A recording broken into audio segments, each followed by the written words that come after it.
Hi and welcome to our program. Today we are checking out the art exhibition The North Sea Lake by Sarah Caputo and Brenda Unwin. So follow us for a talk with the artists and a guided tour here at Godsbaden. Follow me.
Okay, what we have on this wall are worksheets that Sarah and I have done. We've done 3 each, and they are planning sheets, if you like, for one of the fabrics, the last fabric, which deals with more contemporary imagery. But we've also included this one, and I'm talking about this one first, because this is to do with the handshakes rather than the fabric itself. So, we have various drawings of hands breaking up, imagery, the alternatives to handshakes that came in with COVID. But in essence, this is what we produced. This is just a lump of clay that's been fired, where 2 people have held it in between their hands as they shake hands, and that's made that tangible. Yeah. That's usually not the shape that you would think that a handshake it's just, if we held hands, it would be in the middle of the hand like that. So funny. Yeah, they are. They're like fossils themselves. They're like something you might dig up in an archaeological dig. And then we looked at, can we move on? Yes. We looked at this one. These are primarily coastal plants and flowers that grow both in East Anglia and on the Danish coast. So we have things like, we call them lady's cushion or thrift, little purple flowers, that come up in the spring. We have sea holly, we have bindweed and various bladderwrack kind of seaweeds. So it's trying to show, yes, obviously there's pollination and there's cross movement of things between Denmark and East Anglia, and very similar soils. We've got dunes, sand, erosion, all the same things that you've got, very flat lands. And then finally, of course, we couldn't do anything on Denmark without mentioning Lego. And these actually come from my children's Lego boxes, who are now grown men. But these are the sort of men they had, and it was just great fun printing all these things that were directly off Lego blocks, or bubble wrap that looked like Lego blocks, doing these little drawings of all their figures, a few sort of facts thrown in. Lego's 89 years old at the moment, created by Ola Christiansen, and it's still a family business. And I believe I read somewhere in the paper recently, their profits have been huge through the pandemic because everybody's got more and more Lego and more time to spend with their children making it. So this is just fun, trying out ideas, and in the fabrics the Lego men appear like this. Yeah. Yeah. And about the research, do you enjoy the research more than the actual thing, or is it part of everything? Yeah. I enjoy doing the actual physical, practical work very much, but also enjoy finding out things. It's not a problem. The two, if you've got some reason to find something out, it's great fun. So what about this one? Well, one of the things we noticed when we arrived in Denmark for the first time was the lack of litter compared with England.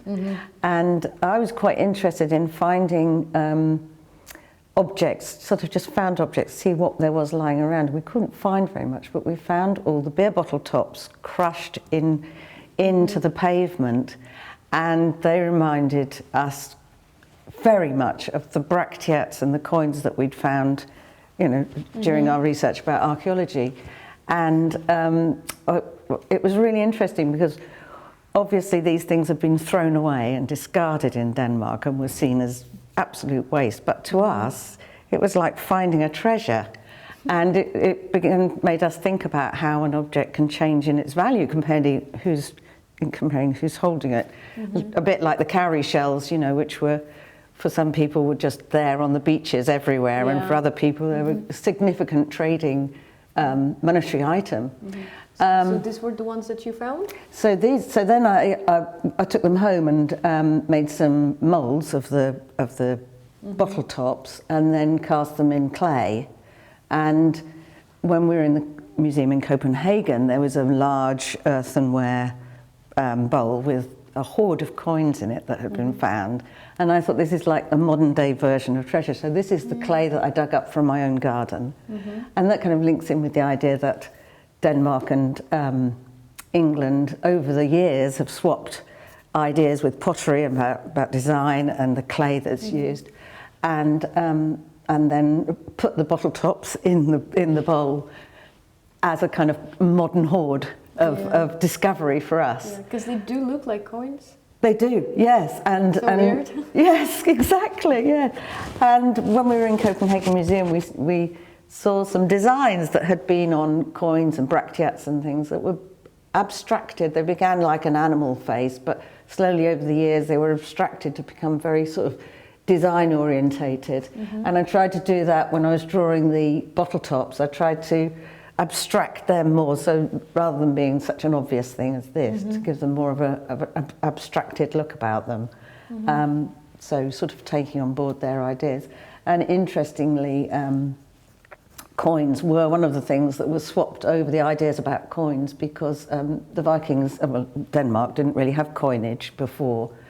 They had some coins, but they used weights more than England did. And then they took on the idea of Alfred's design of coins during Alfred's time, because in a way to integrate into the society, but also because they like the design, and so this is a Viking coin weight that was found in Wareham, but also English coin weights have been found in Viborg. So you know, it's just connected. Another connection, yet another connection. Yeah. Okay, you can go to the next one. Yes, certainly. So this is a much more sort of contemporary idea of what's going on between England, well, East Anglia, and particularly East Anglia and Denmark at the moment. And funnily enough, there's a project called the Viking Link, which will take wind power from Denmark to Lincolnshire and East Anglia through this cable, this high voltage direct current cable. So in this one, we were thinking about, you know, wind power, and I mean, wind power is highly important in Denmark, as it is in England. It's a part of an initiative to prioritise the environment, so that seemed to fit in very much with the idea of the positives coming out of our joint things together.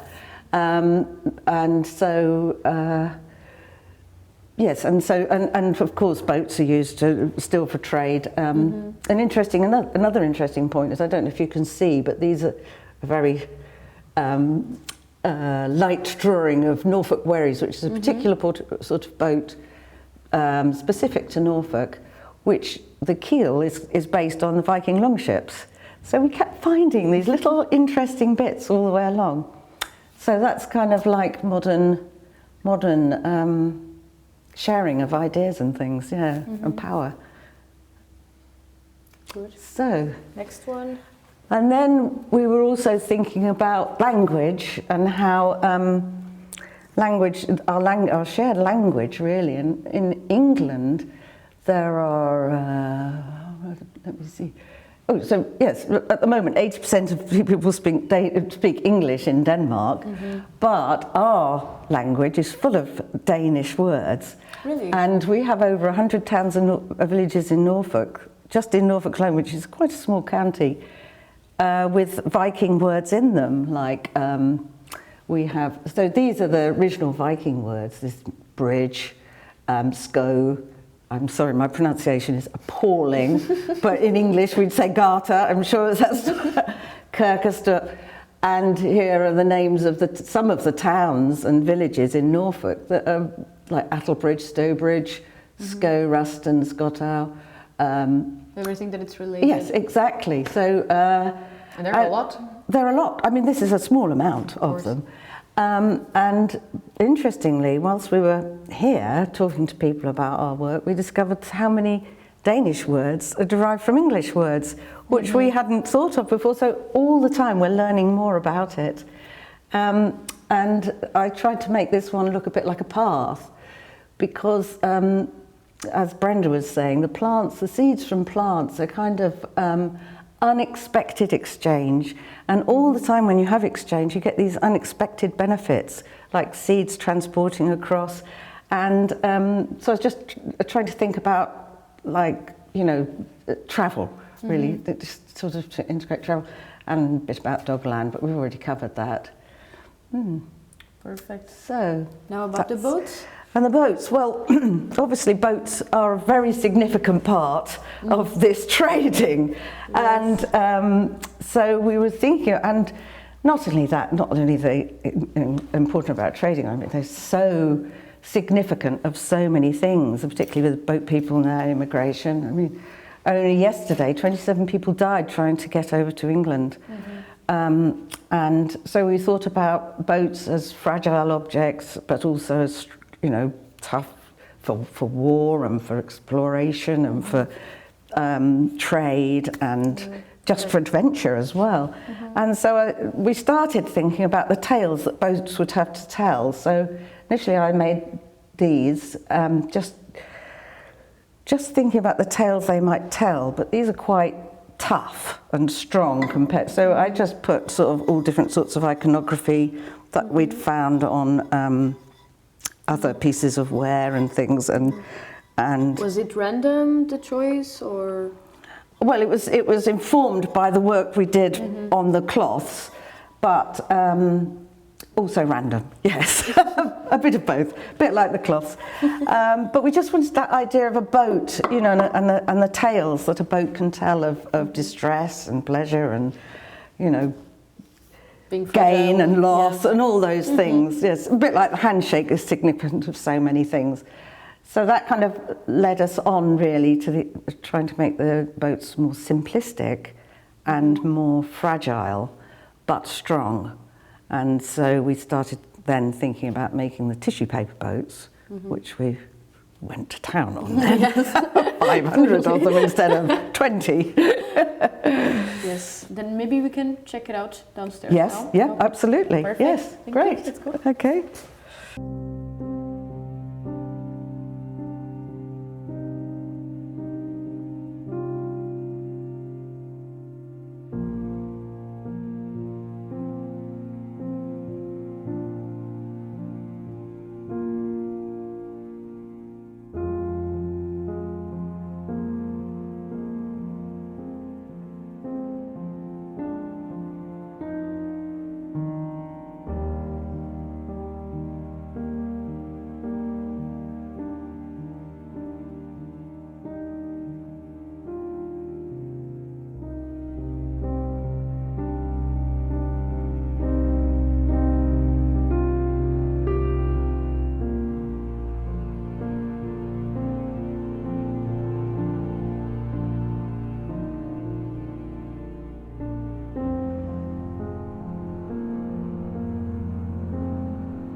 So this is the first part of the exhibition?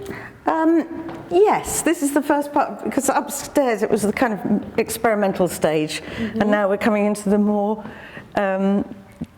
finished, completed ideas. So down here are some ceramics that we made, and we were thinking about the idea of sharing ideas, and particularly for me, because I'm a ceramicist, I was interested in the idea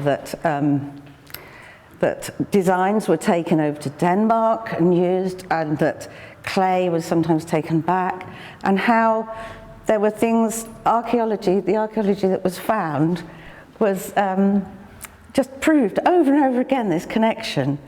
So I designed, first of all, these are the coins, obviously from upstairs, but we've spoken about those, but I don't know if you can see close up. They still look like, I keep calling them coins, but the bodies are They so, do look like coins. and they sound like coins when you move them. And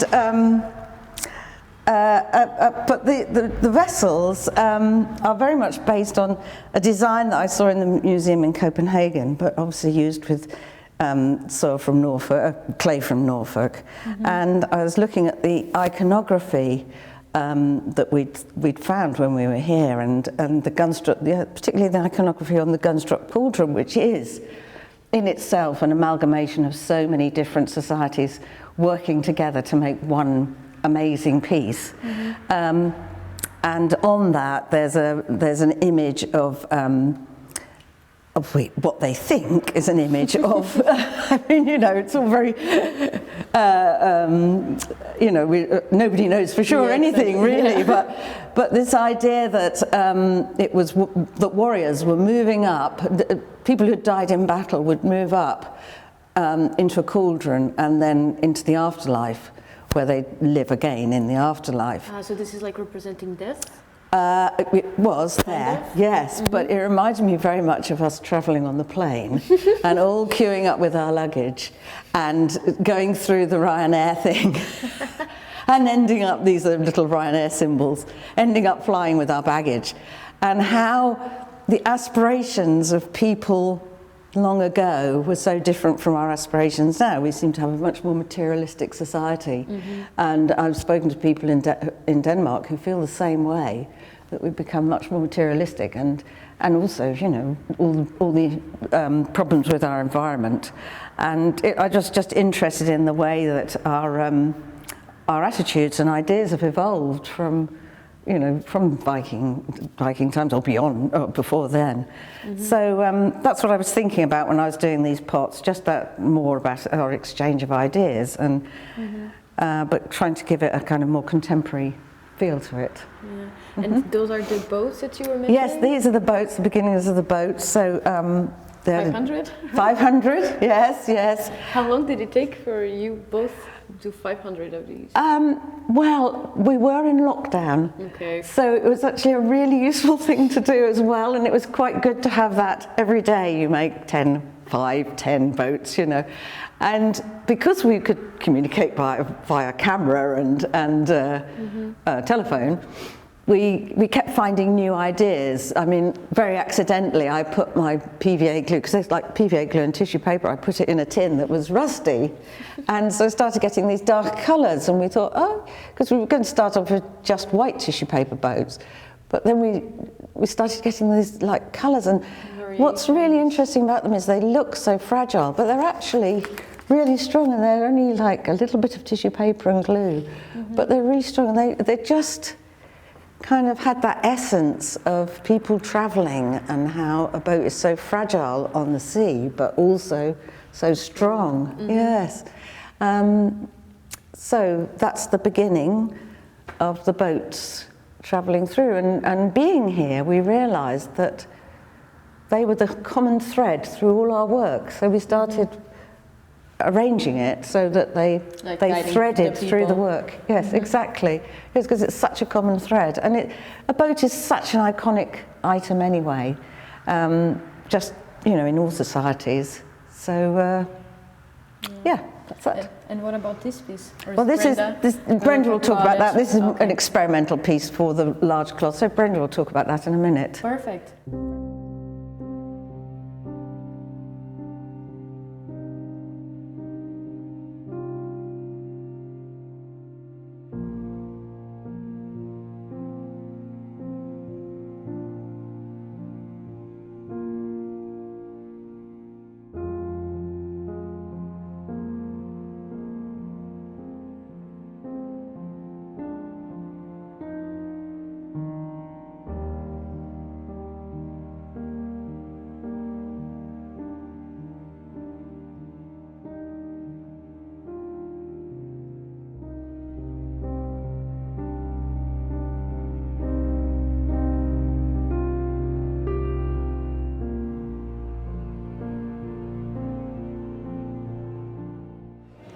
And so about the handshakes? Yes, well, these photographs really tell you the story of the handshakes, or at least our time at the bus station in Leeds. So it was just a walkthrough. People were going on journeys. We chose the bus station particularly because it tends to be a slower momentum. If you go to a train station, people seem to always be running, whereas people are queuing usually at a bus station, so they have a little bit more time. And also, we wanted to get just ordinary people, you know, and a large cross-section of very ordinary people. And at this particular bus station, people travelling on long journeys throughout England and maybe to Europe, as well as short journeys around Leeds. This photograph just demonstrates the variety of people we had. We had very young people, older people sharing stories and shaking hands together. And the idea was that within that class there'd be a piece of clay. And when we did it in Norfolk, we actually used clay out of my garden because of that idea of the clay, where it came from being so significant. But when we were in Leeds, we were given clay from a clay works in Leeds, so we could use clay specifically from that area as well. And so people clasped hands, shook hands, and then wrote on a postcard their names, and if they wanted to, I mean, it was entirely up to them, their names and their emails in case we wanted to contact them, but they didn't have to write anything. It was absolutely up to them, of course. And then here we'd get this impression on the soft clay, and then what did you do? And then I fired them. I fired them in my kiln, just in the same way that you'd fire any clay object. And but also as I said before, we stamped a number on, so that we knew who each one belonged to, what couple. And this then, they were displayed the following year in Leeds, where people could come back and find their handshake together again, which is what I spoke about earlier, yes.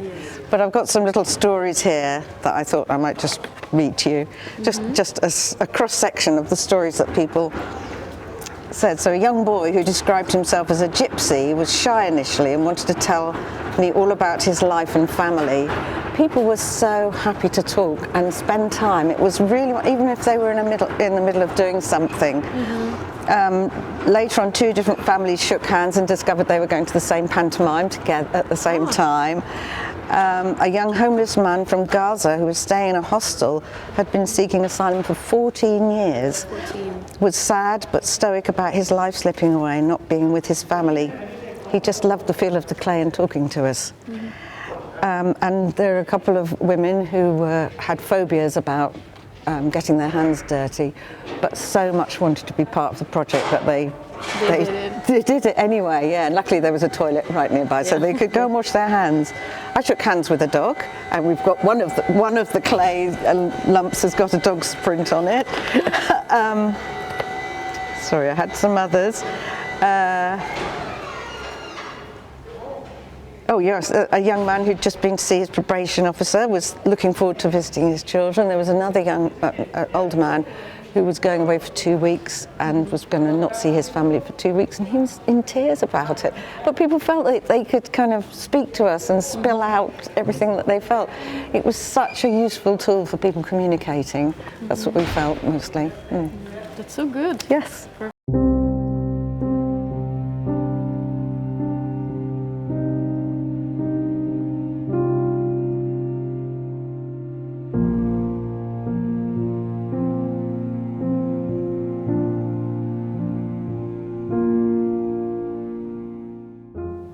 And that was it for today. Thank you for staying with us, and we hope you enjoyed this time with the artists Sarah Caputo and Brenda Unwin as much as we did. See you next time.